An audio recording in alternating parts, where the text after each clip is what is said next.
Deuxième numéro de Téléculture de ce mois de novembre. Bonjour et bienvenue dans votre magazine de tous les samedis. Co-présentation Didier Messi-Leleka. Bonjour Messi. Bonjour Aurélie. Comment vas-tu? Je me porte assez bien et vous? Moi également, merci. Invitée de Téléculture, Ruth Boussoukou, présidente de l'association Jeunesse Handicap en Action, JHA en sigle. Avec elle, nous parlerons de la discrimination des femmes vivant avec handicap et aussi des activités menées par les membres de la JHA afin de contribuer au bien-être de la société congolaise. Sera également avec nous sur ce plateau Elisette Kaya, artiste gospel congolaise et membre de l'association JHA. Bonjour Madame Ruth Boussoukou. Bonjour René. Comment allez-vous Madame? Je vais bien, merci et vous? Moi également, ça va, merci. Vous êtes femme battante et vous œuvrez dans la promotion de la femme vivant avec handicap. Toute une histoire à raconter, n'est-ce pas? Bien sûr. Ok, très intéressant. Nous y reviendrons tout à l'heure, mais avant, place au Flash Info. Un seul élément.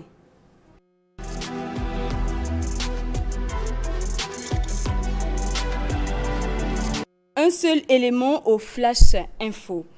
Manger bio pour prévenir les maladies, c'est le thème d'un séminaire organisé du 6 au 9 novembre 2025 dans l'enceinte de l'église Mission mondiale Jésus-Christ est Seigneur par la naturopathe et phytothérapeute Sylvie Ndinga. Désiré Laure et Van Kebadio nous résument ici le premier jour du dit séminaire. Suivez. Que ton aliment soit ton médicament, dit un adage. C'est dans cette logique que s'inscrit le séminaire d'édification sur l'alimentation initié par la naturopathe et phytothérapeute Sylvie Ndinga. La conférencière à l'heure de ce séminaire démontrait comment les fruits comme la banane, l'avocat contribuent à une alimentation équilibrée avant d'énumérer les aliments dangereux pour la santé. Le carburant de l'homme, c'est le sucre qui se trouve ici. On attend à cause ça va infertile. Et la moitié ça va pas. Et à poison. Les participants venus nombreux ont affirmé avoir tiré profit de ces enseignements. Aujourd'hui, vous savez que nous avions du mal dans notre société à bien s'alimenter. Ce n'est pas parce que nous n'avons pas des possibilités, comme les gens le disent, de bien s'alimenter, mais c'est tout simplement parce que nous ne connaissons pas comment s'alimenter. Ces genres de séminaires sur l'équilibre alimentaire, c'est très important, pas seulement dans le cadre de l'Église, mais dans le cadre de toute organisation, de tout mouvement social. Ce que j'ai pu retenir pour ce jour, c'était l'édification normalement, pour que notre alimentation soit totalement équilibrée. La phytothérapeute Sylvie Ndinga entend poursuivre cette initiative d'édification dans d'autres départements du Congo. Vous l'avez suivi, c'était le Flash Info.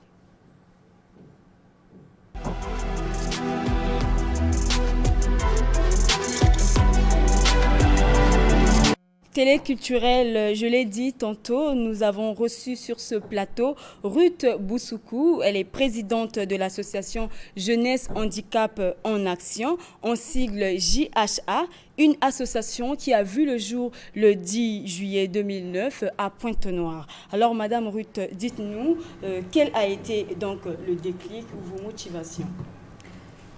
Le déclic que j'ai eu, c'est... J'ai évolué dans les associations. J'ai évolué dans les associations. Alors, j'avais une vision. Et ma vision était un peu pour la jeunesse. Il fallait créer des structures, des choses un peu pour montrer aussi que la femme vivant avec handicap. Et parce que nous vivons la discrimination. Nous vivons la discrimination dans tous les niveaux. Donc, j'ai pensé créer cette association pour montrer aux gens que nous, femmes vivant avec handicap, on peut aussi faire quelque chose de très important dans notre pays que ce soit dans nos milieux, dans nos familles, dans le milieu sociétal, donc partout, nous pouvons aussi contribuer. Oui. Nous sommes des humains parce qu'on nous néglige trop, on nous néglige partout, que ce soit dans la famille, que ce soit dans la société, que ce soit partout, on nous néglige. Ok, nous les femmes vivant avec handicap, nous sommes fortes et l'handicap c'est au niveau de pied, c'est pas au niveau de la tête. Nous réfléchissons et nous pensons que nous aussi, des femmes vivant avec handicap, nous pouvons faire beaucoup de choses comme des femmes valides. Et voilà, c'est ce qui m'a poussée à créer cette association. Oui. Ah, ok. Votre association réunit plusieurs femmes vivant avec handicap dont l'âge varie entre 50 et 25 ans. Et ces dernières exercent dans divers domaines de l'art, notamment la coupe et couture, la coiffure. On va parler même de la musique et bien d'autres. Comment ça se passe concrètement? Dans l'association, si j'ai eu la grâce d'avoir toutes ces femmes qui connaissent, parce que nous voulons des jeunes femmes innover les choses. Nous voulons faire des choses un peu plus modernes, moderniser les choses et avancer.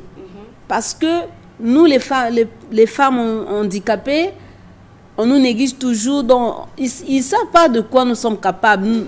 Et donc, comment vous vous organisez pour montrer vos aptitudes, pour montrer votre compétence, vos qualités et déverser ces talents en faveur de la société?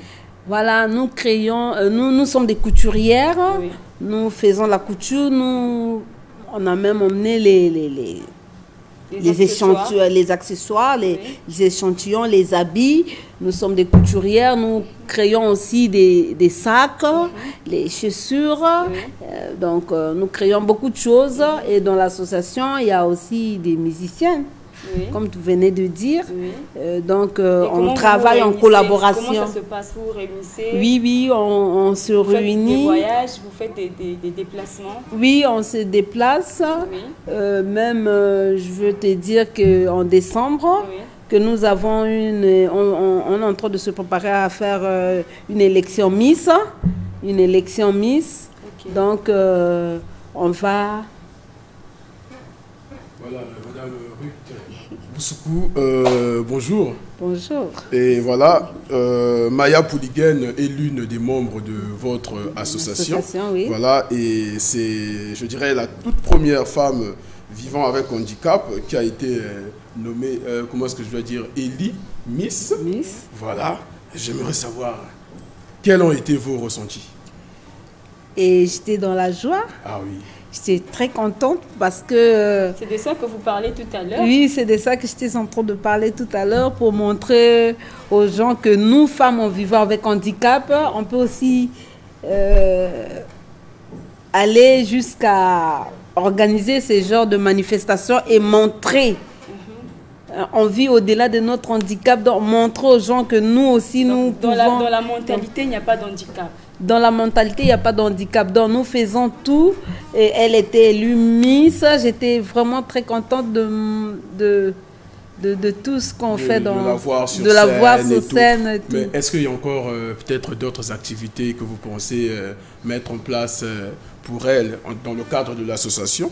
Ou bien elle-même aussi en tant que Miss, elle est même Miss. Comédienne. Elle est aussi comédienne. Voilà. Elle a beaucoup de talent. Est-ce qu'il y a des activités encore que l'association pense accompagner Maya Pouliguen dans sa carrière de Miss? Y a-t-il encore d'autres activités? Bien sûr, bien sûr. Est-ce que vous pouvez nous en dire un peu plus? Je veux revenir plus tard pour essayer de vous en parler encore plus. Il y a ma collègue qui va essayer un peu de parler un peu plus de ça. Mais on est en train de travailler sur ça parce qu'on a beaucoup de projets. On a beaucoup de projets dans l'association parce qu'on n'a pas de sponsors. Vous essayez de faire en essayant de faire avec des moyens de bord. Oui. Donc, on fait un peu ce qu'on peut faire. Mais on a beaucoup de projets. Donc, c'est un peu ça. Alors, je vous garde avec moi sur ce plateau. Le temps pour nous de suivre l'agenda culturel, l'agenda des arts, présenté par Didier Messi Leleka. Merci René pour ce temps de passe. Bonjour chers téléculturels, ravi de vous retrouver. À cet instant, nous allons ouvrir cet agenda culturel par la littérature. Ce 10 novembre 2025 marquera le lancement de la tournée littéraire nationale des œuvres des écrivains congolais sous le thème « Lecteur aujourd'hui, leader demain ». Au programme conférences, ateliers d'écriture, lecture publique et rencontres avec les auteurs dans plusieurs départements du pays. Cette tournée se poursuivra jusqu'au 30 mai 2026. Un rendez-vous à retenir pour les amoureux de la musique. Tidjane Mario alias Wolve se produira ce soir au Bataclan de Paris. Dans ce même registre, le groupe Afro-Latin livrera un concert le 14 novembre prochain à l'Institut français du Congo à partir de 18h.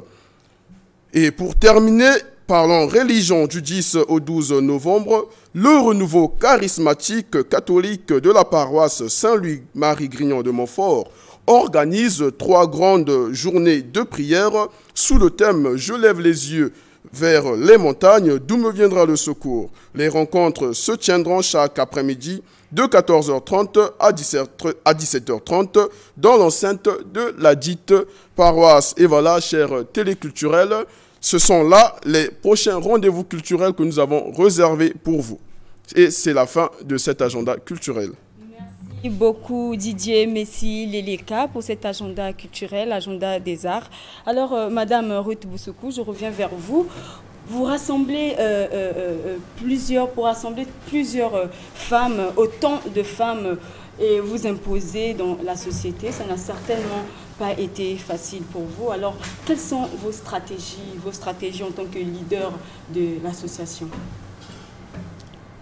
Les stratégies que nous sommes en train de...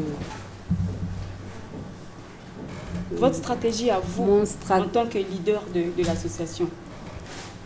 Bon, je suis en train de m'organiser à ouvrir une grande atelier de couture, salon de coiffure. Et comment, en fait, je reprends la question, comment vous vous organisez, comment vous faites pour gérer ces femmes-là, le vivre ensemble, comment vous faites? Quelle est la stratégie que vous mettez en place pour garder, parce que être au milieu des femmes, on sait tout ce qui va avec, alors qu'est-ce que vous faites en tant que leader au milieu de toutes ces femmes? Comment votre attitude, comment vous les gérez?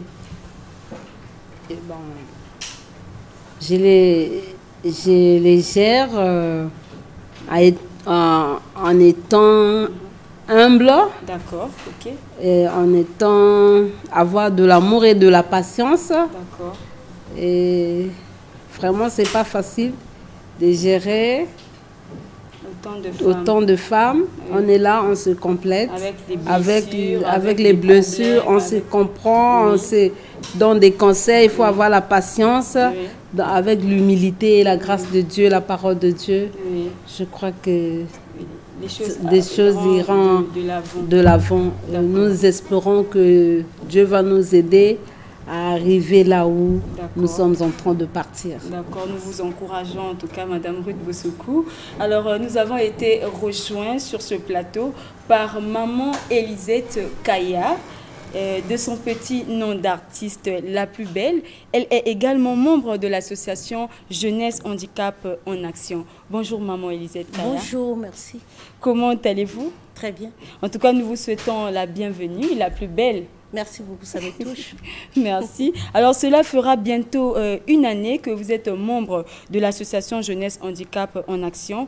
Qu'est-ce qui vous a motivé à adhérer, votre motivation d'adhésion dans cette association? Effectivement, la question est la bienvenue.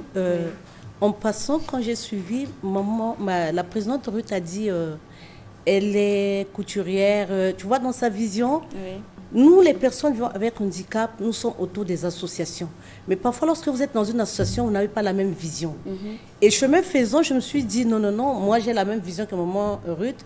Et par rapport à son humilité, sa manière de prendre les autres dames vivant avec handicap, je me suis intéressée à elle. J'ai dit, tiens, je veux l'approcher pour que nous soyons ensemble. Parce que nous avons la même vision. D'accord. Alors, la plus belle, c'est votre nom d'artiste. Pourquoi ce pseudo? Ben, ce pseudo, c'est parce que, d'abord, je suis femme. Lorsque Dieu créa Ève, Dieu avait vu que Ève était belle. Même dans la Bible, Dieu vante la beauté de Rachel, que Rachel était très belle de taille et de figure. Et voyant cela, lisant cela, j'ai dit non, non, non, je dois prendre ça dans la Bible. Donc, toutes les femmes que Dieu a créées sont belles et je me proclame la plus belle. D'accord. Alors, dans les coulisses, dans les coulisses, beaucoup disent que vous chantez très bien. Un acapella fera plaisir, beaucoup plaisir à nos téléculturels. Tu es ma joie, ma forteresse, mon salut, mon espérance. Remplis mon cœur d'allégresse de ta divine présence. Ah, bravo, bravo. En tout cas, merci. Une très belle voix. Là, je le confirme puisque je l'ai entendu moi-même. Alors, il y a 4 mois, vous aviez mis à la disposition des amoureux du gospel ou de la musique chrétienne votre premier album de 8 titres intitulé Bibila et Nkanda. Quelle a été votre source d'inspiration? Bon, un petit correctif, c'est Bibila Nkanda. D'accord, Bibila Nkanda. Bibila Nkanda, j'ai intitulé mon album comme Bibila Nkanda parce que par-dessus tout, c'est la parole de Dieu qui prime. Et lorsque je dis Bibila Nkanda, je veux juste mettre la parole de Dieu devant tout ce que je fais. Voilà, donc je me suis ressourcée du passage qui se trouve dans le livre de Timothée. Bon, j'oublie réellement si c'est 1 ou 2, mais le livre de Timothée 4, chapitre 16, qui dit ceci. Toute écriture est inspirée par Dieu pour enseigner, éduquer et corriger pour que l'homme soit accompli dans toutes ses voies. D'accord. Voilà. Donc vous vous êtes inspiré du livre de Timothée. Franchement, c'est dans ce livre que je me suis... Alors, comment ça se passe, la promotion de votre premier album? Eh bien, parlons aussi de la discrimination faite à l'égard de la femme vivant avec handicap. Franchement, l'album est là en place, mais j'ai des problèmes pour la promotion parce que, franchement, la promotion, c'est autre chose. Ouais, vous pouvez, parce que je fais l'autoproduction, je me produis moi-même. J'ai pas un sponsor, j'ai personne. Et franchement, la production, c'est difficile. Surtout que lorsque vous faites tout vous-même. Mais je crois que par la grâce de Dieu, je ferai quelque chose pour la promotion. Mais pour l'instant, en tout cas, je croise beaucoup de difficultés. D'accord, la plus belle. Vous faites un mélange de styles, notamment du gospel, du quilombo et même un peu de reggae. Alors, que vaut ce mélange? Ah oui, ce mélange, c'est pour que tout le monde se retrouve parce que la musique, c'est l'art de combiner les sons pour que ces sons-là soient agréables à l'oreille. Et il faut que tout le monde aussi se retrouve parce qu'on ne peut pas quand même être monotone dans la musique. Il faut quand même une diversité. Ouais. Donc j'ai pensé à faire beaucoup de styles pour que tout le monde se retrouve dans ma musique. D'accord. Alors je reviens un peu vers vous, Madame Ruth Boussoukou. Quelles sont les difficultés que vous rencontrez au quotidien? Parce que j'imagine que ce n'est pas facile. Oui, vraiment on a beaucoup de difficultés que nous vivons au quotidien. Vraiment, c'est pas vraiment facile. Même au niveau de la famille, c'est difficile. Moi, aujourd'hui, vous me voyez à la télé, je parle, c'est bien. Mais au début, c'était pas ça. J'ai souffert, j'ai aussi manqué de tout. Je peux même dire dormir dehors. J'ai manqué l'argent même pour payer les études, mais j'ai eu des gens de bonne foi qui m'ont aidé, qui m'ont propulsé, qui m'ont encouragé, qui m'ont soutenu, surtout à l'école. Vraiment, ma famille ne m'avait pas emmené à l'école, ils ne m'ont pas scolarisé. Et jusqu'à aujourd'hui, les difficultés que vous rencontrez, c'est lesquelles? Les difficultés que je rencontre au niveau de mon association, j'ai besoin de soutien. Donc, vous avez des problèmes de financement. De finances pour réaliser des projets, parce que quand j'ai parlé ici, j'avais parlé des projets. Okay. Nous avons des projets. Nous y reviendrons, parlons de difficultés au quotidien. Je vais vers la plus belle. Est-ce que vous aussi, de votre côté, vous rencontrez ben oui, les difficultés ne manquent pas. Les difficultés ne manquent pas parce que d'abord, le thème, c'est la discrimination faite à l'égard de la femme avec handicap. Oui. Donc, lorsque vous faites la même chose avec des personnes valides, souvent, on a tendance à vous écraser. Ça, c'est la première difficulté. Mais on s'efforce de nous démarquer parce que, en fait, on se dit que nous tous, nous sommes pareils. Voilà. Donc, il y a beaucoup de difficultés que nous croisons, en société, vraiment sur tous les plans, au sein de la famille. Et même à l'église. Vous êtes chrétienne, n'est-ce pas, puisque vous faites du gospel, même à l'église? Ah ben oui, même à l'église, parce que je peux prendre un exemple. Vous pouvez avoir une tête bien faite, et puis il y a une élection quelconque, on vous propose. Mais après, il y a des gens qui vont toujours véhiculer, mais voilà, elle ne peut pas gérer ce poste parce qu'elle n'est pas valide. Tu vois, on rencontre les difficultés un peu partout. Donc, mais on essaie de se démarquer. Ok, les personnes vivant avec handicap sont souvent victimes de discrimination, c'est ce que vous venez même de dire. Et plusieurs types de violences, surtout les femmes. Si nous devons parler de ces violences-là, l'impact psychologique, comment vous faites pour surmonter et surpasser ce genre de réalité sociétale? Bon, les violences psychologiques, surtout, je veux en parler. D'accord. Les violences psychologiques sont surtout récurrentes envers la femme avec handicap parce que lorsque vous êtes dans un milieu, d'abord, les regards que les gens portent vers vous, voyez-vous, lorsque les gens vous regardent, surtout si vous êtes assise, par exemple, il n'y a pas de problème. Mais lorsque vous vous déplacez et qu'on remarque que vous êtes une personne vivant avec handicap, les regards qu'on porte vers vous, tu vois, c'est pas du tout bien. C'est déjà ça. Il y a déjà une atteinte psychologique. Donc, surtout la violence psychologique, moi, je martèle sur ça. Vraiment, c'est très dangereux. Est-ce que ça se fait de manière directe? Ah ben oui, c'est de manière directe. Parfois, même les petits-enfants. Je suis vraiment désolée de voir parfois des petits-enfants. Tu passes chez une personne avec handicap et puis il te dit un tel, tu vois, il t'appelle à travers le défaut que toi tu portes, alors que c'est pas bien. Vraiment, je martèle sur la violence. D'accord. Et les violences physiques, vous en vivez aussi au quotidien? Ah oui. Ça, en tout cas, ça manque même pas. La femme elle-même, elle subit des violences. Mais ça manque pas. Je prends un exemple. Parfois, quand tu veux te déplacer pour aller quelque part, le bus s'arrête. Et que tu veux rentrer dans le bus pendant que les valides veulent rentrer. Ben, il y a un monsieur qui m'avait dit « Ah, Koulou Kwenandi !» Tu vois, c'est déjà une violence physique. Et parfois même, on vous pousse, vous tombez. Voilà. Donc, les violences physiques, en tout cas, il y en a. Hein, on subit ça au quotidien. Alors, est-ce qu'il y a une loi, la loi Mouébara, promulguée le 4 mai 2022, qui prévoit dans ses dispositions une protection spécifique aux femmes vivant avec handicap contre toute forme de violence et de discrimination. Est-ce que les femmes de votre association sont conscientes de cette loi qui les protège? Oui, c'est la loi numéro, c'est dans la disposition, c'est le titre 1, l'article numéro 3. C'est l'article numéro 3 qui dit que toute violence faite à l'égard de la femme, que ce soit la violence physique, psychologique, mentale et sexuelle, porte préjudice à la personne qui en est l'auteur.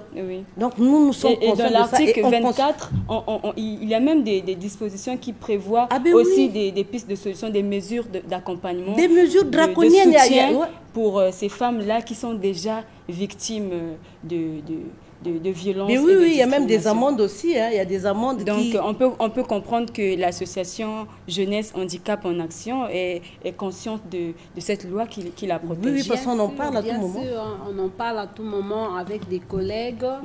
Des violences faites aux femmes vivant avec handicap. Tu vois, il y a un monsieur, il enceinte une femme handicapée, il abandonne et il commence à quemander dans la rue, avec ces enfants-là, ils n'ont pas, maintenant ils commencent à se plaindre, on n'a même pas quelque chose à scolariser les enfants parce ils sont abandonnés à eux-mêmes, ils sont en manque même à quelque chose à manger, c'est pas vraiment bien, c'est pas vraiment bien. Une fois, je suis partie en banque, tellement il y avait beaucoup de gens. Et la dame là, bon, je sais qu'elle n'a pas fait exprès, mais quand elle a reculé, elle m'a piétiné. Je me suis blessée. Tu vois. Et une fois, il y a un monsieur qui me dit, pourquoi tu veux avoir beaucoup de diplômes, tu veux me commander, toi? Ah bon? Donc, tu veux montrer quoi? Donc tout ça, c'est vraiment subissant. Si la régie peut nous aider avec le chant de maman Elisette Kaya pendant que nous parlons, pendant que nous discutons. Oui. Et vraiment, ça m'avait vraiment touchée. Je me suis dit, quoi, je ne suis pas une personne... Je ne suis pas une personne pour avoir des diplômes. D'accord. Donc, vraiment, c'est... Quel conseil vous donnez aux femmes qui vivent avec handicap et qui ne vivent pas pleinement, malheureusement, pleinement leur vie et ne s'épanouissent pas? Quel est le conseil que vous pouvez donner à ces femmes, à ces jeunes femmes? Bon, le conseil que je pourrais donner à ces femmes, vraiment qui ne se laissent pas abattre parce que les gens les discriminent. Qui ne se laissent pas abattre. Qui doivent vraiment... avoir confiance en eux-mêmes. D'abord, avant que les gens puissent avoir confiance en toi, tu dois avoir confiance en toi-même. Tu dois aller de l'avant. Tu ne dois pas regarder ce que les gens disent pour toi. Donc, tu dois faire confiance en toi et confiance en Dieu. Et vraiment, je crois que tout ce que la personne fera, ça marchera. Alors, maman Elisette, qu'est-ce que vous donnez comme conseil? S'il y a un conseil à donner, d'abord, c'est dire aux parents qui ont des enfants qui portent des handicaps, quelle que soit la nature de l'handicap, d'abord de ne pas négliger leurs enfants, scolariser leurs enfants et puis les appuyer. Parce que une personne vivant avec handicap parfois porte des valeurs, des qualités et une intelligence parfois extrême par rapport même à une personne valide. Imaginez nous autres là, si nos parents nous avaient rangés dans un coin de la maison, si on était négligés, on ne serait pas ce que nous sommes. Donc c'est très important que les parents, même des personnes, des grandes personnes, des personnes âgées qui portent un handicap quelconque, doivent prendre conscience que nous sommes comme toute autre personne et on doit se démarquer. D'accord, nous retenons cela. Alors, lentement et sûrement, nous allons au terme de cette émission. Mais avant, suivons un seul nom, Jésus. C'est le clip de la semaine. Un chant de l'adorateur Othniel Mosaba qui a fait sa sortie officielle sur la toile musicale le 17 octobre 2025. Le nom de Jésus, dans les cieux et sur la terre, il mérite la gloire, la journée et la nuit,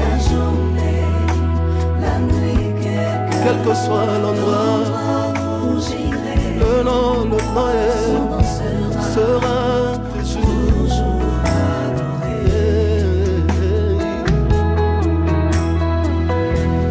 Il a reçu le nom au-dessus de tous les noms, Jésus.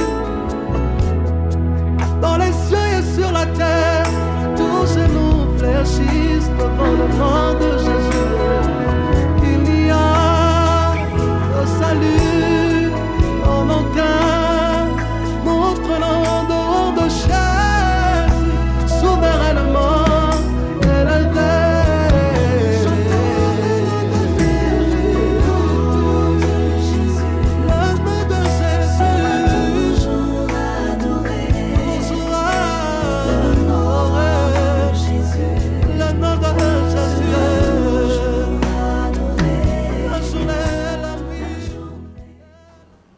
Vous venez de suivre le clip de la semaine, mesdames, et en tant que femme culturelle, un avis par rapport à ce morceau?